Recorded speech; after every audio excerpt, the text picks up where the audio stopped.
오늘 말씀 18장, 열왕기 18장 1절에서 16절 말씀입니다. 1절에서 16절 말씀까지 우리가 한 목소리로 읽도록 하겠습니다. 이스라엘 왕 엘라의 아들 호세아 제3년에 유다 왕 아하스의 아들 히스기야가 왕이 되니 그가 왕이 될 때에 나이가 25세라. 예루살렘에서 29년간 다스리니라. 그의 어머니의 이름은 아비요 스가리아의 딸이더라. 히스기야가 그의 조상 다윗의 모든 행위와 같이 여호와께서 보시기에 정직하게 행하여 그가 여러 산당들을 제거하며 주상을 깨뜨리며 아세라 목상을 찍으며 모세가 만들었던 놋뱀을 이스라엘 자손이 이때까지 향하여 분향함으로 그것을 부수고 느후스단이라 일컬었더라. 히스기야가 이스라엘 하나님 여호와를 의지하였는데 그의 전후 유다 여러 왕 중에 그러한 자가 없었으니 곧 그가 여호와께 연합하여 그에게서 떠나지 아니하고 여호와께서 모세에게 명령하신 계명을 지켰더라. 여호와께서 그와 함께 하심에 그가 어디로 가든지 형통하였더라. 저가 아스루 왕을 배반하고 섬기지 아니하였고 그가 블레셋 사람을 쳐서 가사와 그 사방에 이르고 망대에서부터 견고한 성까지 이르렀더라.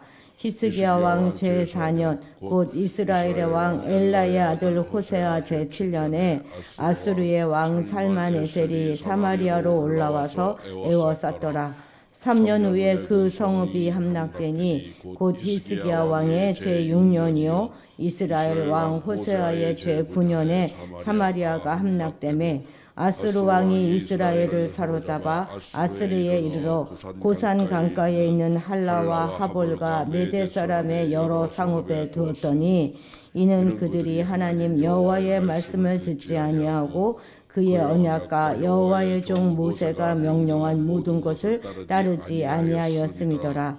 히스기야 왕 제14년에 아수르의 왕 사네립이 올라와서 유다 모든 견고한 성읍들을 쳐서 점령하며 유다의 왕 히스기야가 라기스로 사람을 보내어 아수르 왕에게 이르되 내가 범죄하였나이다. 나를 떠나 돌아가소서. 왕이 내게 지우는 것을 내가 당하리이다 하였더니 아수르 왕이 곧 은 300달란트와 금 30달란트를 정하여 유다 왕 히스기야에게 내게 한지라. 히스기야가 이에 여호와의 성전과 왕궁 곳간에 있는 은을 다 주었고 또 그때에 유다 왕 히스기야가 여호와의 성전 문의 금과 자기가 모든 기둥에 입힌 금을 벗겨 모두 아수르 왕에게 주었더라. 아멘. 이제 북이스라엘이 멸망하고 난 뒤인 이 18장부터 시작해서 유다 멸망을 기록하고 있는 25장까지는 이제 북이스라엘은 멸망하고 없으니까 남유다의 8명 왕만 남았는데요.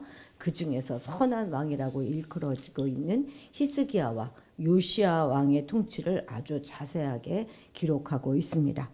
오늘은 그 첫 번째 왕인 히스기야 왕인데요. 이는 북이스라엘 호세아 3년에 왕의 자리에 올랐습니다. 18장 2절 같이 읽겠습니다. 그가 왕이 될 때에 나이가 25세라. 예루살렘에서 29년간 다스리니라.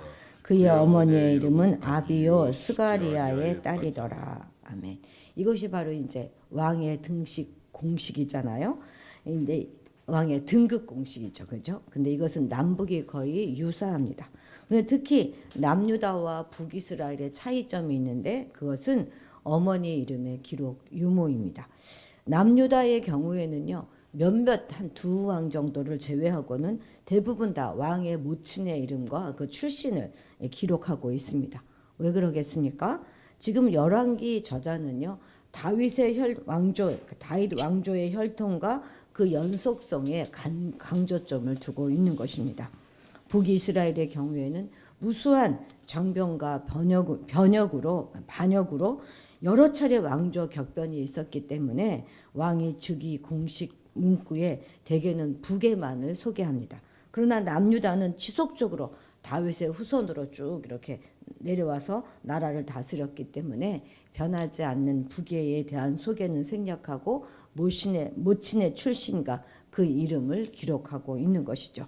비록 열왕기 저자가 남북을 다 공평하게 소개하고 있긴 하지만 저자의 주된 관심은 지금 다윗 혈통을 이어받은 남유다 왕에게 집중되어 있다 하는 것을 이 차별된 이 즉위 공식 문구에서도 우리가 확인할 수 있는 것이죠.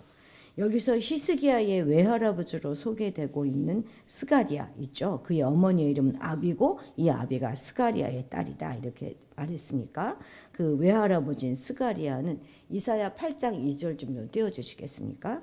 여기 이사야 8장 2절에 나오는 스가랴는 스가랴인데 여기 내가 진실한 증인 제사장 우리아와 그렇죠? 여베레기야의 아들 스가랴 있지 않습니까? 요 스가랴일 것이다. 요 동일 인물로 추정됩니다. 그러니까 스가랴 선지자가 아니라 스가랴 제사장인데 그는 아주 진실한 증인이다. 이렇게 성경은 말하고 있죠. 히스기야의 아버지가 누굽니까? 아하스 왕 아닙니까? 그가 어떤 사람이었죠? 아주 하나님께서 미워하시는 이방 민족의 더러운 그 풍습을 본받아 가지고 자기 아들을 불태워 우상에게 바치는 그런 일까지 했던 사악한 왕입니다. 그런데 그 부친 밑에서도 바른 신앙을 견지할 수 있었던 것은 아마도 아버지의 그런 부정적인 영향을 직접 받지 않고 어머니와 이 외할아버지의 그 신앙적 영향을 받았던 때문이었을 것입니다. 사실 우리도 이제 할머니 할아버지가 다 되지 않았습니까? 물론 자녀들은 부모가 키우는 것입니다만 우리들도 우리 손자, 손녀들에게 바른 신앙적인 영향력을 끊임없이 흘려보내야 하겠습니다. 우리 4절 같이 읽겠습니다. 그가 여러 산당들을 제거하며 주상을 깨뜨리며 아세라 목상을 찍으며 모세가 만들었던 놋뱀을 이스라엘 자손이 이때까지 향하여 분향함으로 그것을 부수고 느우스단이라 일컬었더라. 그 느우스단 앞에 1이라고 되어 있죠. 보면 1 한번 보십시오. 뭐라고 되어 있나요? 놋조각이란 뜻이다 이렇게 되어 있습니다. 즉 히스기야는 하나님의 백성들로 하여금 범죄에 빠지게 하였던 아주 고질적인 문제였죠. 그 산당을 제거하는 것은 물론이고 주상, 아세라 목상 이런 우상을 다 깨뜨리고 심지어 모세가 만들었던 놋뱀도 부수고 그것을 놋조곡이란 뜻의 느후수단이다 이렇게 불렀습니다. 산당의 문제는요 거의 200명 가까이 이들의 병폐였습니다. 그동안 어떤 왕도 척결하지 못했던 것을 드디어 이제 히스기야가 이룬 것이죠. 왜 그동안 왕들이 이 산당의 문제를 척결하지 못했다고 했죠? 백성들이 좋아하고 원하니까 백성들의 눈치를 보느라고 하지 못했습니다. 그런데 히스기야는 지금 백성들이 아니라 하나님만을 바라보았다 하는 증거인 것입니다. 모세가 만든 놋뱀이 무엇입니까? 여러분 기억하시죠? 모세가 만든 놋뱀은 정말로 역사적으로 아주 중요한 가치가 있는 것입니다. 광야에서 이 백성들이 모세와 하나님을 향하여서 불평과 원망을 계속했을 때 하나님께서 이 불뱀을 보내셔서 이들을 물게 하셨잖아요. 그래서 이들이 막 그 고통 중에 죽어갈 때 모세가 하나님의 계시에 따라서 놋으로 뱀을 만들어 가지고 장대 위에 달았습니다. 큰 뱀을. 그리고 그것을 바라보는 자들은 구원을 얻었던 그 놋뱀을 말하는 것입니다. 그러니까 이 놋뱀은 자신들의 잘못과 하나님의 은혜를 기억나게 하는 아주 중요한 유물이었던 것이죠. 그런데 그 놋뱀이 뭐 이때까지 남아 있었겠습니까? 거의 뭐 700년 이상이 세월이 흘렀는데 그래서 이 학자들은 훗날 어느 시기쯤에 이제 뭐 비슷하게 만들어진 모조품일 것이다 이렇게 추측합니다. 그냥 광야의 그 구원 사건을 기념하기 위해서 만들었겠죠. 그런데 문제는 백성들이 그것을 단순한 기념물로만 여긴 것이 아니라 거기에 무슨 특별한 능력이 있다고 생각하고 그것을 치료의 신으로 숭배하고 있었던 것이죠. 그래서 이 역시도 바른 여호와 신앙을 갖는데 걸림돌이 되고 말았습니다. 그래서 히스기야는 이것마저도 과감하게 부순 것입니다. 오늘 우리도 히스기야처럼 무엇이든지 그것이 아무리 귀중하고 좋은 것이라 할지라도 바른 신앙에 걸림이 되는 것이 있다면 반드시 제거하고 말겠다는 단호한 의지를 가지고 있어야 하겠습니다. 이러한 의지가 없이는 결코 우리는 바른 신앙을 가질 수가 없습니다. 심지어 하나님께서는 동복 형제나 자녀들, 아내까지라도 하나님을 버리고 우상 숭배를 하면 애석히 여기지 말고 죽이라 이렇게 명하셨어요. 물론 이러한 하나님의 명령을 오늘 그대로 우리가 적용할 수는 없습니다. 이는 신정국가 이스라엘이라고 하는 특정한 상대를 향하여서 주신 명령입니다. 만일 이 명령을 우리가 그대로 적용한다면 기독교인들은 와 천륜도 모르는 그런 자들이다 이렇게 막 세상에 비난을 받을 것이고 법적으로도 처벌받겠죠. 그리고 어디 뭐 제대로 우리가 복음을 전할 수 있겠습니까? 그렇지만 그 율법에 담긴 그 의미만큼은 우리가 분명하게 가지고 있어야 하는 것이죠. 우리에게 있어서 신앙보다 더 중요한 것이 뭐가 있겠습니까? 신앙은 생명에 관련된 문제이잖아요. 그냥 단순한 생명이 아니라 영원한 생명과 관련이 된 것입니다. 그렇기 때문에 전혀 우리가 소홀하게 생각할 수 없는 것이죠. 우리는 우리의 신앙 성장을 저해하고 하나님을 떠나 우상으로 향하게 하는 것이 있다면 과감하게 제거해 버려야 하겠습니다. 자, 이번에 6절 7절 같이 읽어볼까요? 곧 그가 여호와께 연합하여 그에게서 떠나지 아니하고 여호와께서 모세에게 명령하신 계명을 지켰더라. 여호와께서 그와 함께 하심에 그가 어디로 가든지 형통하였더라. 저가 아수르 왕을 배반하고 섬기지 아니하였고. 아멘. 자, 6절 7절 보면 전례 없이 여호와를 의지하고 그분과 연합하여서 그분을 떠나지 않았던 히스기야에게 여호와께서 늘 동행하여 주셨다 하는 것을 우리가 알 수 있습니다. 그랬기 때문에 그는 어디로 가든지 형통하였고 또 대담하게 아수르 왕을 섬기지 않기로 결단할 수 있었습니다. 여러분 성경은 간단하게 그가 아수르 왕을 배반하고 섬기지 않았다 이렇게 말하고 있지만 이게 쉬운 일이었겠습니까? 지금 아수르에 의해서 북이스라엘이 처참하게 멸망하는 것을 봤단 말입니다. 한 나라가 망하는 것, 그것을 지금 봤다고요. 그 나라가 무너지는 것 봤어요. 보통 나라입니까?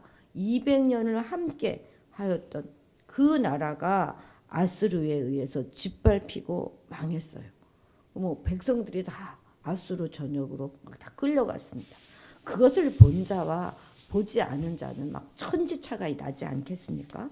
그런데 그 아수르를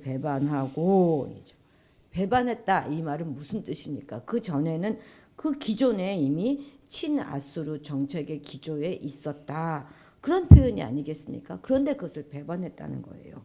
아수르를 배반하고 섬기지 않았다 하는 이것이 얼마나 대단한 신앙의 표현이겠습니까? 이것이 바로 하나님과 연합한 자의 능력인 것이죠. 힘입니다. 이렇게 히스기야가 하나님과 연합했더니 하나님께서는 형통하게 하셨습니다. 그래서 우리도 늘 하나님과 연합해야 하는 것입니다. 하나님과의 연합을 이룩한 자, 곧 하나님께서 함께 하시는 자만이 형통한 삶을 살아갈 수 있습니다. 그런 자만이 또한 거룩함에 이를 수 있습니다. 그런데 이처럼 하나님께 연합하는 방법이 뭐가 있겠습니까? 다른 거 없어요. 바로 하나님의 계명을 지키고 그분의 뜻을 준행하는 그것입니다. 그럴 때 우리는 복된 삶을 살아갈 수 있는 것이죠.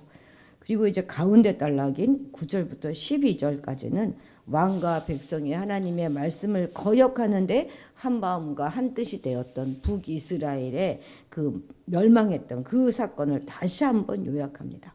하나님의 말씀을 멸시함으로써 이들은 하나님의 존재감을 지웠어요. 그래서 하나님도 도와줄 수 없는 그런 나라가 되고 만 것이죠.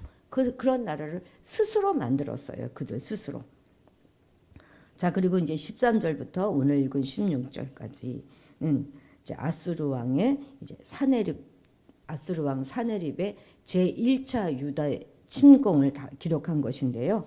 이것은 우리로 하여금 좀 뒤통수 맞은 것처럼 그런 느낌을 줍니다. 북이스라엘이 이렇게 망했어요. 그에 반하여 유다는 아주 하나님 여호와의 신앙으로 다시 회복하고 회개하고 최선을 다하고 있으면 잘 돼야 하는 거 아니겠습니까? 유다는 잘 됐더라 이래야 되는 거 아니겠습니까? 그런데 남유다도 지금 북왕국의 그 멸망 직전의 그 위기와 똑같은 위기를 맞게 된 것입니다. 그런데 어떻게 이처럼 아수르가 남유다를 전격적으로 침공하게 되었을까요? 그것은 앞에서 말씀드린 것처럼 히스기야가 아수르 왕을 섬기지 않고 배반하였기 때문입니다. 말씀을 지킨 하나님께 의지하였던 그 결과인 것입니다. 그의 아버지 아하스는 아수르 왕을요 신하의 예로 섬기고 있었습니다. 말하자면 남유다가 아수르의 속국이 되었던 것이죠. 당시 아하스는 아수르 왕이 섬기는 그 제단마저도 그대로 여기다가 남유다에다 세우기도 막 하고 그랬지 않습니까? 그냥 그런 상태로 계속 쭉 있었다면 굳이 남유다를 공격할 필요가 없었을 것입니다. 그런데 아하스가 죽고 히스기야가 즉위하자 완전히 상황이 달라진 것이에요. 그래서 사네립은 대군을 이끌고 남유다를 침공하게 된 것입니다. 어느 나라가 자기에게 속해 있었던 그런 나라의 배신을 그냥 놔두고 보겠습니까? 마땅히 응징하지 않겠습니까? 그런데 이런 일은 세상 나라에만 있는 것이 아니죠. 영적 세계도 이런 일은 동일하게 일어납니다. 우리도 이전에는 사단의 지배를 받았던 그런 사람들이었는데 예수로 인해서 자유와 생명을 얻게 되었습니다. 그래서 사단의 입장에서 보면 우리가 바로 반역자들인 것이죠. 사단은 매우 강력한 힘을 가진 그런 존재입니다. 그래서 자기 지배하에 놓인 자들이 그 굴레를 풀고자 하면 결코 용납하지 않는 독재자입니다. 그래서 만일 자기 백성된 자가 자유를 선언하면 즉각적으로 보복 공격을 해서 그를 다시 자기 지배하에 두려고 합니다. 이러한 사단의 노력으로 일어나는 것이 바로 핍박이고 환난이죠. 그리고 그러한 핍박은 자신의 힘이 계속되는 한 결코 중단하지 않습니다. 그러나 우리가 여기서 반드시 알 것은 사단이 우리를 아무리 공격해도 우리가 하나님을 의지하는 이상 우리를 넘어뜨리지 못한다는 것이죠. 아수르 왕도 그렇지 않습니까? 아수르 왕도 자기를 배신한 히스기야를 굴복시키고자 거듭 침공하였지만 하나님을 의지하는 히스기야를 끝내 거꾸로 들이지는 못합니다. 마찬가지로 사단도 우리가 하나님을 의지하잖아요. 그러면 우리를 넘어뜨리지 못합니다. 물론 일시적으로 고통을 줄 수는 있겠죠. 그러나 결코 망하게 하지는 못합니다. 그렇기 때문에 우리는 인생을 살아가면서 사단의 공격을 받는다 하더라도 그래서 시련을 당한다 하더라도 두려워하지 말아야 하는 것입니다. 사단의 공격이 아무리 거세어도 하나님이 우리를 지키실 것을 확신하시기 바랍니다. 그런데 아무리 믿음이 있는 자라도 때로 두려움에 흔들리기도 합니다. 우리 방금 읽었지 않습니까? 보십시오. 히스기야가 완전히 쫄았어요. 겁을 먹었습니다. 그래서 순간 하나님을 의지하는 것보다 더 쉬운 방법을 택하고 있습니다. 아주 손쉽게 해결하려고 하고 있죠. 그들에게 은 300달란트, 이게 어느 정도냐면 10톤 분량이라고 그래요. 금 30달란트, 그럼 1톤 분량이겠죠. 아주 엄청난 액수를 갖다 바칩니다. 이런 게 다 남유다에 이만큼의 재물이 있었을까요? 그래서 성전과 왕궁 보물창고에 있는 은을 다 꺼내다 주었고, 그리고 그가 금으로 입혔던 성전 문과 기둥에 있는 금을 다 벗겨요. 그래서 그걸 아수르 왕에게 바쳤습니다. 지금 이 순간 히스기야는 자기만 초라해진 게 아니라요, 우리 하나님을 북이스라엘도 지켜주지 않는 아주 초라한 하나님으로 만들어 버리고 있는 것이죠. 북이스라엘은 저들의 죄 때문에 멸망한 것인데 하나님의 무능 때문에 망한 것이라 생각하고, 아이고 우리도 망하면 어떡하나, 하나님이 안 지켜줄 것이다 생각해서 그렇게 한 것이죠. 그런데 이런 인간적인 대응은 앞서 보여준 히스기야의 신앙과 굉장히 모순되는 것은 분명하지만 바로 이것이 바로 우리 성도들의 민낯이기도 합니다. 믿음을 가졌다가도 한순간 두려움에 빠지기도 하고 또 자칫 믿음을 버리기도 하지. 그러니까 믿음을 잃어버릴 수도 있지 않습니까? 평생 우리가 한결같이 쭉 믿음의 길을 간다면 얼마나 감사하겠습니까? 그러나 오르락 내리락 하는 것이 바로 우리 모습이죠.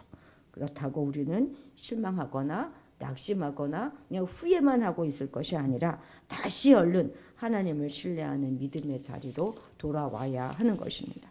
히스기야도 결국 돌아오거든요. 그런 실패를 이렇게 우리가 실패한 그것을 믿음의 진실함을 다지는 그런 계기로 오히려 전화위복으로 삼아야 하는 것입니다. 그럴 때마다 얼른 죄를 회개하고 순종의 길을 택하는 우리가 되어야 하겠습니다. 기도하시겠습니다. 하나님 아버지, 우리의 신앙의 영향력이 우리 자식과 또 그 자식에게도 미칠 수 있도록 도와주옵소서. 묵묵히 하나님 앞에서 순종하는 우리의 모습이 우리의 손주들의 마음에도 각인될 수 있도록 우리 내면 가운데 있는 모든 불신앙의 모습